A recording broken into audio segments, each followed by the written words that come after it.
Week 2 of Bullseye. Darek Sharp with Caylee Cottrell and Joey Johnston. We were all at Raymond James Stadium. A lot of you were. The #1 crowd in the American Athletic Conference for Week 1. And they got to see a fantastic performance by the team. Both sides of the ball, all three phases, all that good stuff. 48-3 over Bethune Cookman. We'll talk about the next game, believe me, in the last segment. Before that, it'll come up with head coach Alex Golesh and running back Nay'Quan Wright.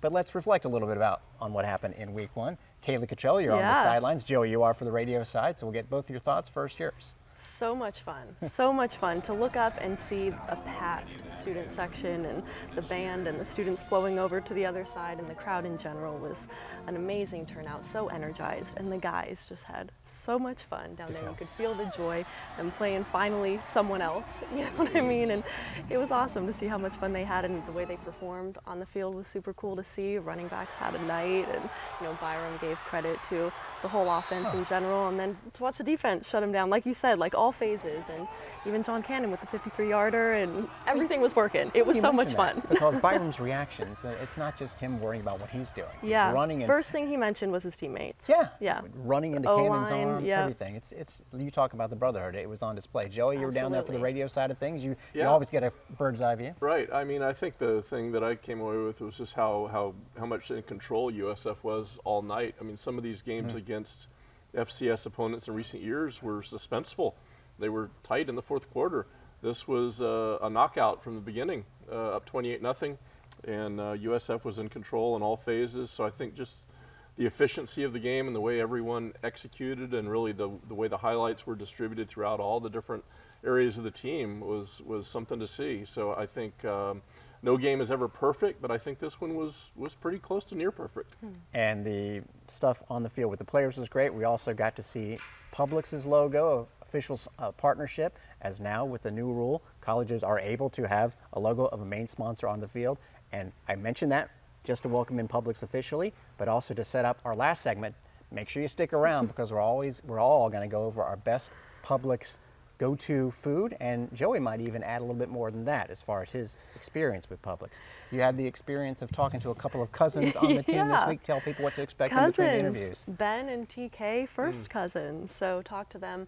I mean, they grew up together, playing together, their whole lives. They were on the same team, and asked them what qualities they saw in each other then that they maybe still see to this day. Awesome. And talked about how each of them are still such hard workers and how they pushed each other growing up and still have such a support system in each other. So it's super cool they're on the same team now and sharing that college experience. Then Knox and Sharon Keith, that'll be in between our two interviews with Coach Golesh and with Nay'Quan Wright. And here again, I'm doing the stuff with my hands. It's all I could see last week. So you guys tell me when I'm doing that, and I'll stop doing it. Maybe, but maybe not. There were a lot of highlights before we get to Coach Golesh. Our cinematic recap of Game 1, and Bullseye will continue with that.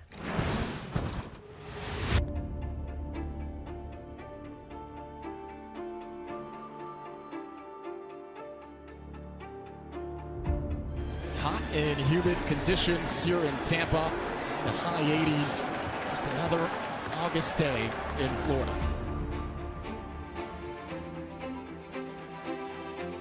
Tonight, the first ever meeting between USF and Bethune Cookman sets the stage for a new season.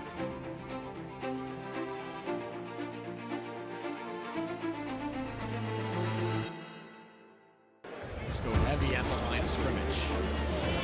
Poise, fake to right. Here goes Byron Brown. Brown on the far sideline. Byron Brown scampers to the end zone, and South Florida scores its first touchdown. Doing here on the design run with the pressure from the edge. That's the carry is Hawthorne. They call him Hawk. Decent pocket there. Dangerous pass. It's intercepted. Jalen Schuler. Joyner again. They do. Joyner charging forward. Close to the goal line. It's a touchdown, USF. Another handoff to Keith, and he's in the end zone. First touchdown at USF for Teron Keith and the Bulls.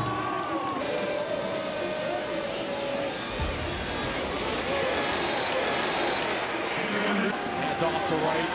Gets the ball again. It's a touchdown for USF. Brown stepping up. seconds. Read the run, but that might take too much time. 5 seconds. Extended that. 53 yards from the left hash. Snap the goals. Hands kick. Half away. Yes, sir.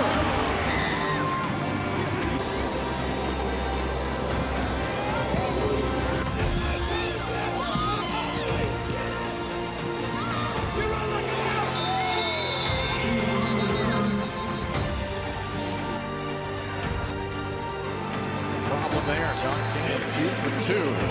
First and goal. Joyner wants another touchdown. He's got it. Kelly Joyner scores, and South Florida is up 40-3. That run was all about the O-line, the big fella, R.J. Perry. 9. Dangerous pass. It's picked off. Going the other way. Inside the red zone, South Florida with their second interception of the game. It's DeMarco Augustin with the pick. This is back of the end zone. On first down, it's a touchdown. Wasting no time after the turnover. Michael Brown-Stevens, the touchdown, and it comes from Bryce Archie. A fantastic start here at home in Tampa to begin their 2024 campaign. The expectations have been raised by Alex Golesh. A huge opportunity coming up in Tuscaloosa next week.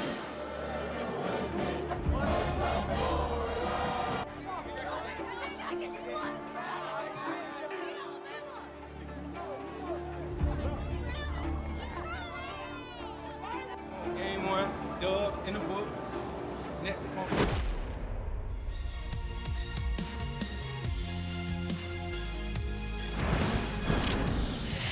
And here we are with the head coach, Alex Golesh, Darek Sharp here, and Joey Johnston as we're getting set for a big one. So I know that you have already moved on from the last game, and we will do so here in just a minute or two. But we want to get your thoughts from, a defense that Joey's friend had to like a lot, from the record-setting crowd, from everything about opening night.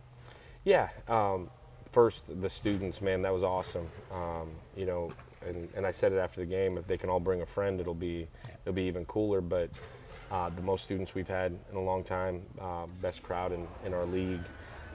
So I'm super grateful to our fans. We got to keep that going and continue to build on that, because our players can feel it. It was a cool environment, and certainly fun to come into that stadium when you run out and you see an incredible crowd and they're into it and juicy. And I think playing a night game is certainly helpful there. But like you said, I thought defensively played really hard. There were some really, really cool moments in there where you saw guys chasing plays down from behind. You saw guys breaking on balls. Obviously, the 2 turnovers. At the end of the day, we had 8 short fields and scored on 6 of them, and maybe a 7th in there that is tricky. But Field got really short then. Yeah, but you know what?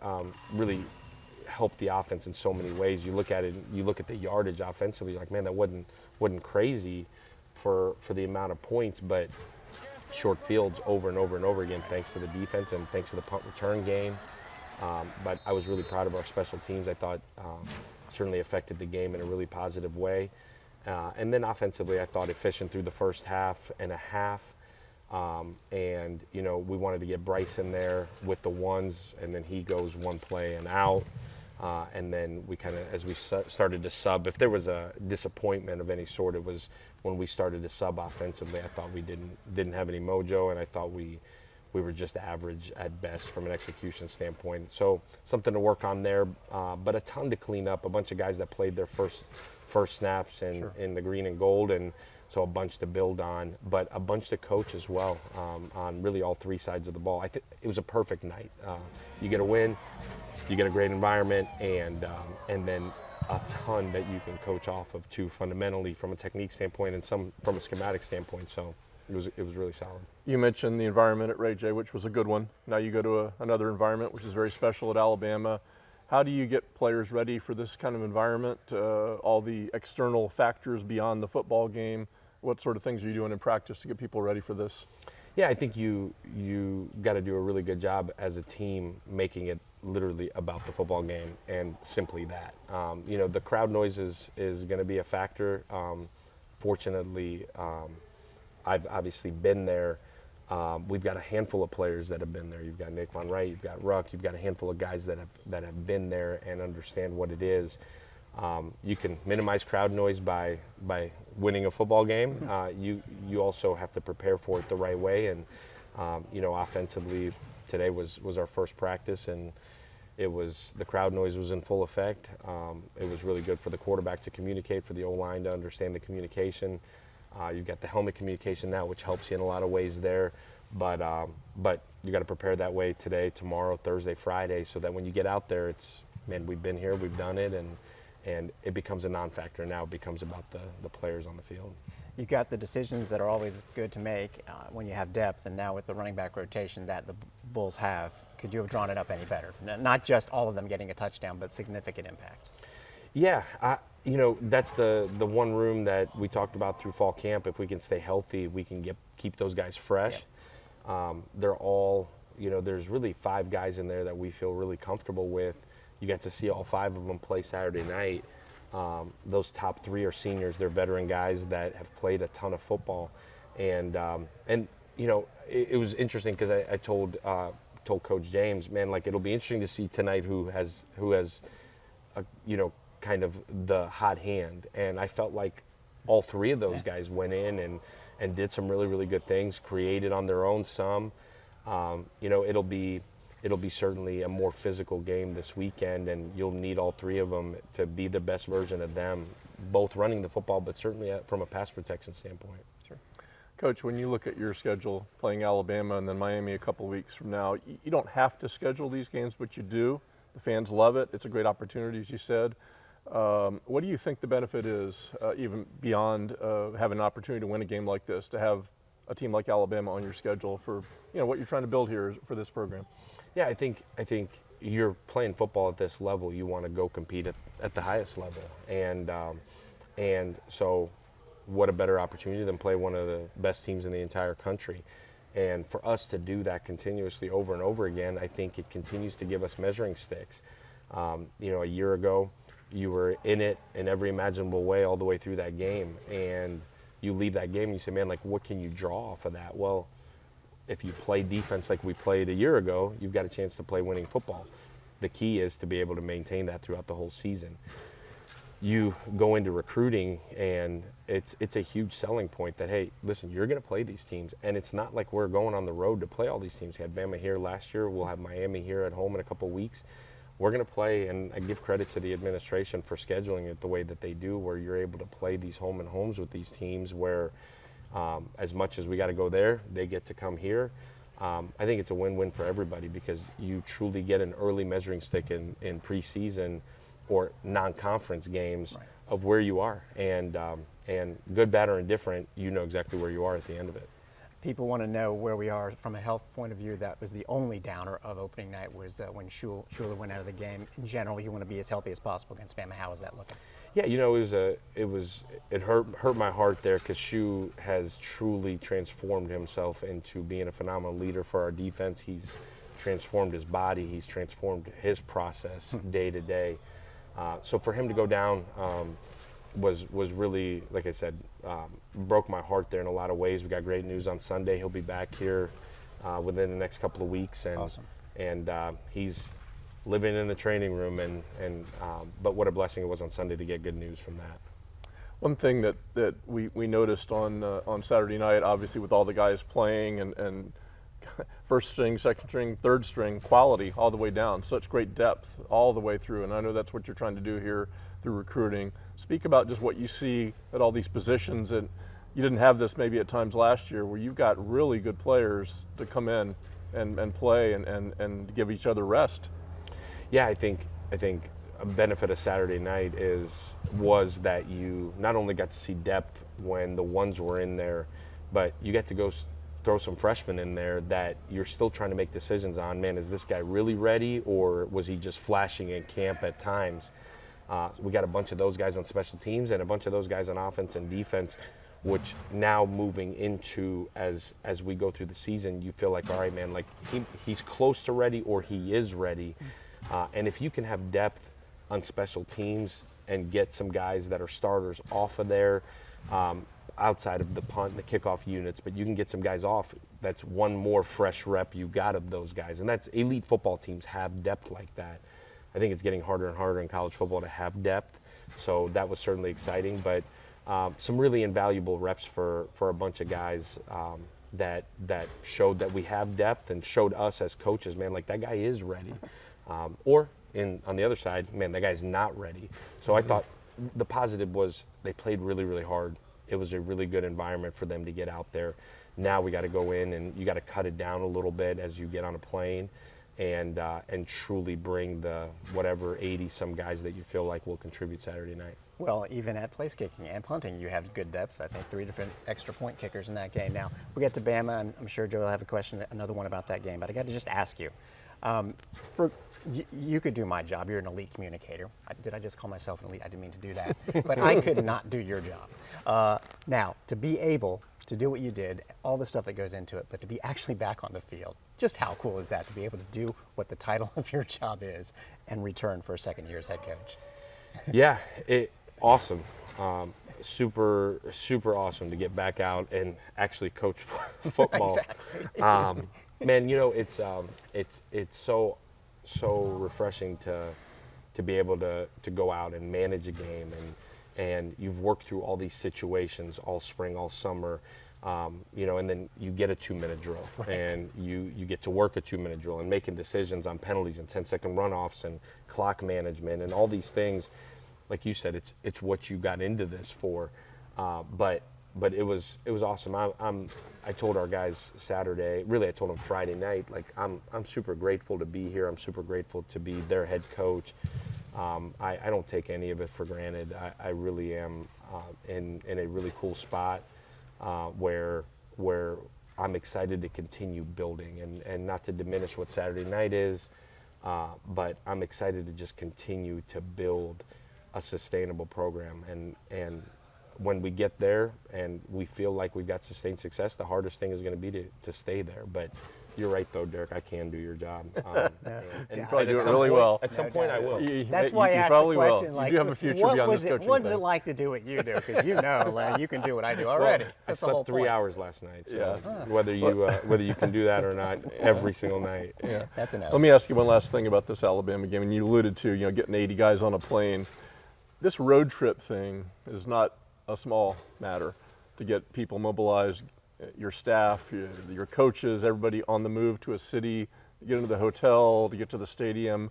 A lot of planning goes into this. Are you nervous at all about a road trip, or you've got it down where this thing's going to move on time? And does a road trip, give you any anxiety at all? Yeah, I think last year, early on, it did. As you go through your checklists in the summer to make sure everything is set up, and then you go through your checklist during the week. You got to delegate a ton, and we've got an awesome operations staff with Zach Cole, who's heading it up, and John Allen Stone and Cheney Sibley and Andrew Warsaw kind of overlooking all of it. We've got a really good team of who's flying ahead, who's at the hotel ahead of time, the equipment staff and the trainers and students and all that ahead of time. There is a ginormous checklist, but you've got people that have done it for a long time that you trust. And just like the game, when we meet on Sunday, whether it was home game or now we'll go away game, we'll critique everything from the travel to the hotel to the food, to the timeliness of the food, to where the training room is set up, to the caravan, to the game, to our pregame. We were about 35 seconds late to pat and go on Saturday. Like, heads were rolling. So, Got to clean that up, Coach. Well, yeah, Coach Gio got it, and so did Coach Taylor. So, yeah. But every part of it you critique. You want it to be seamless. You want for the play at the end of the day for the players to be as seamless as imaginably possible. You want for the players for it to be really, really comfortable, to where they get on the bus, get on the plane, get off the plane, get on a bus, get in their rooms, are ready for meetings. Food is incredible for them to be able to fuel for Saturday and be able to go play and be the best version of them. At the end of the day, the less craziness that can happen. There's some things you don't control, like the plane. And although sometimes I think I can knock maybe on fly wood, it. please, you Coach. can't do that, we're knocking on wood. I could probably fly that jumper. Yeah. Okay, you probably could. So I don't know if I can land it. But I can fly it. So best of luck at Nick Saban Field at Bryant-Denny Stadium. Maybe in a couple of years, this thing north of us will be Publix Golesh Field at Your Name Here Stadium. Best of luck this week. Thank you. Looking for people to actually do that. So let's roll. Good ad. Good ad. Your Name Here. Thank you very much. Hey, a guy that he talked about, Nay'Quan Wright, will be joining us very shortly. We have a cousin on offense, a cousin on defense. If y'all were to face off, who would take it? Me, 100%. Come on, man. Let's be real. What's it like having a cousin as a teammate? It's great, just having a family member on the team. All these guys are my brothers, but it's a little different, having your own blood on the team. So it hit kind of close to home, obviously. I mean, it's pretty cool having a cousin on the team, somebody that's in your family that, you feel me, y'all both came from the same city, came from the same family, and we both not playing collegiate football, so I feel like it's pretty cool. Take me back to what it was like growing up and those first playing days that you had together. First playing days, I was actually playing football before him, and then his first year out there, first day in pass, it was me and him, first ones up, and he won the first one, but our coach made us, run it right back, and then, you feel me, I handled my business after that. I came on the team late, first day of hitting drills. And he gonna sugarcoat the story, but I put him on his butt the first route. I don't want to be able to cry. But he got me back the second route. We always just watched each other. So, any mistakes we made, we always corrected them together.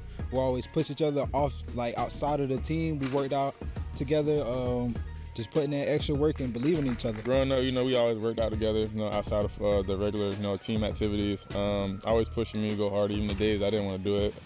And I did the same vice versa for him. What qualities did you see in TK as a young player that you still see in him today? He's always been a hard worker. Guys has always wanted to put in the extra work. I've seen that. I think I attained that work ethic for him. Just trying to put in the extra because, just doing the basic, it's only going to take you so far. So that's one thing I can always say. He's always going to put in the extra work. He's always been taller than everyone, like long arms, and also, just a hard worker. He's been a hard worker since he was a kid. He still is now. It just feels great to know, my own family just has the same kind of love for me, so we can always just piggyback off each other. Some things we just rely on. I don't know, I feel like it's normal for us because this is what we've been doing our whole life, so we've been sharing this. And is it a whole family affair? What's your family's take on it? How's that support? Like his mom and my siblings, they all came to our last fall camp practice. They always cheering us on. They always coming to our games, so it's going to be fun. Who has the better pre-game playlist? I got the jams. You got the jams? I got the tunes. He's claiming it, Ben. I got a smooth tunes, Joined now by Nay'Quan Wright, Darek Sharp here with Caylee Cottrell, and a guy that is coming around for an extra year here at USF. We're so glad that he made that decision. Yes, we and are. Don't worry. I know you think we're going to ask you about a certain play against Alabama. I promise there's just no chance. No chance. No chance, no, right? None whatsoever. Okay, maybe. But let's start with the game one because I thought you played great. I thought the whole running back room played great. So what did you think? Game one was just a unique opportunity for us. First game, just get the jitter out. Kind of get away from your training. This is the first time you actually get to go against someone else. You've been going against each other for about 2 or 3 months, spring and fall camp, just a lot of banging. So we got away from some of our training a little bit. As a unit, though, we played all right, could have been better. We missed some key opportunities in the backfield. What's the camaraderie like in that room? Because I know you guys are so close. Kelly has even said you are like a brother to him. You are a leader. You pick everyone up. I mean, how has TK joined the group? How has it all been? Yeah, man, that brotherhood is just unique, man. Even from last year, I feel like we didn't lose a step with the brotherhood, the camaraderie. We get together. I had the guys come over to my apartment, and we just hang out some days and just chill, eat food, talk ball, even play the game sometimes. Nice. That's the thing that people don't always see, and it sounds general. A lot of groups sort of stick together. But, when you have new guys, you were a new guy last year, so you came from both sides of this, and now you bring in a TK. First of all, we're going to try and come up with a nickname for your group, but it's not always assumed. But how important is that part of it, the off-the-field stuff? The off the field is very unique, man, because I think as much as you know a guy, that's how hard you'll go for him. You'll know a story. You'll understand why he goes so hard and why he grinding what he do. So, I think it's easy, man. Like, just an example, I'm not saying it's one of the guys' story, but if it's a guy in our room whose family depends on him, and mom knows has a job, Right. we can receive that. We understand, okay, we got to support him. We know why he goes so hard, and we could be there for him. Then we can remind him, man, your mom depending on you when he having down days. It's not to get on him or nothing, it's just to pick him up, give him more motivation. Outstanding. How big does a role does your coach, Micah James, play in bringing you guys together? Because I see how invested and how energized he is in you guys. Oh, that's huge, man. When you got a coach that love you off the field, you'll be able to go for him on the field. It's easy. It's pretty easy for him. I mean, we already was tight, so with the addition of him and bringing the knowledge, the love for the game, the passion, and he played the game, so he understands. He done been in our same seat, so just him coming in with his knowledge, his love, we even went over to his house, so he understands what it takes so that we can be one. What's his coaching style like? How is he on the field? Because he was an offensive lineman. Yeah, I would say in the meeting room, he'll kick it with us, laugh, joke, but on the field, he kind of got that switch where he be dialed in, locked in. When it's chill time, we chill, we laugh. When it's go time, he gonna go, he gonna bring it out you. Nice. So how does the coaching work on the field when it's your go time? Because usually it's one of you, of the three, in the backfield not sharing it at that particular time. It can happen, obviously. But are you like on the edge of the sideline waiting to get a shoulder tap, or do you know ahead of time this is going to be your series? How does that work? Yeah, he kind of do a great job with the rotation. He'll let the guy know coming off the sideline, like before we take the field, if it's fourth down or just the start of the game, he'll let you know, hey, such and such starting this drive down, I need such and such in the hip. But for us, man, we so tight, it doesn't matter who go out there. We all feed off each other, and I'm pretty sure the world got this on Saturday and weeks to come. Well, it was awesome to see all three of you get a touchdown in the first half. And for a radio interview we were talking about Teron Keith. He was third in the country as far as catches for running back. And you said, you know, we can all catch the ball. I got to point to your catch before your touchdown, and you got deservedly the next carry. Those are some pretty good hands reaching back, and then the yak after the tough catch. So how much do you work on that? I hit the jug pretty often. I take passion, just how I run the ball and block. I take passion in catching, because the way the game is now, you need a back that can play all down. So I believe I'm one of those type of backs. I have to say, after every practice, he is one of the last guys in here on the jugs every time. I notice it every day. Outstanding. Kudos. So because of that, and we all know that Kelly Joyner actually was a receiver, and we just talked about Keith's receptions, we got to come up with a nickname with you guys. Do you have one? And if not, this is a weak suggestion, but it's descriptive. Right now, you guys are really a triple double threat. Or is that a double triple threat? No, a triple double threat. Because you guys can all catch the ball, right? Yes, do you get any suggestions for nicknames yet? Do we need to get one? I think we do. Yeah, I think we need to get one. We'll let the people decide. We haven't decided one yet as a running back room. But that's something interesting that I bring to the group to see what we all can come up with. Absolutely. All right, so you haven't asked the question yet. Let me think of a different way to go about this. All right, Nay'Quan, I'm not going to tell you how you do your job.